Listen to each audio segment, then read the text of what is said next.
চরিলাম পুরানবাড়ি এলাকায় বাইক দুর্ঘটনায় আহত এক ঘটনা বৃহস্পতিবার সকাল 10টায় জানা যায় TR07H5769 নাম্বারে বাইক নিয়ে বিশালগড় থেকে চরিলাম উদ্দেশ্যে যাওয়ার পথে চরিলাম পুরানবাড়ি সংলগ্ন এলাকায় দ্রুত গতিতে থাকায় নিয়ন্ত্রণ হারিয়ে বাইক দুর্ঘটনায় আহত হয় রাজেশ দেবনাথ নামে এক যুবক।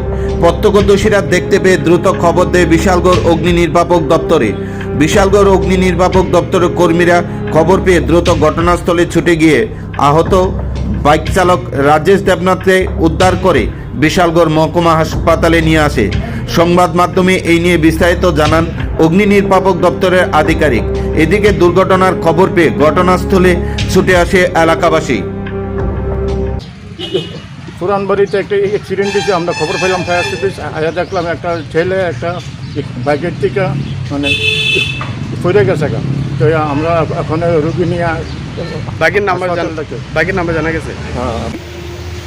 নামটা তো এখনো আমরা লইতেছি না। বাইকের নাম্বার হলো TR07H5769 আর ছেলেটার নাম হলো রাজেশ দেবনাথ, বয়স 32।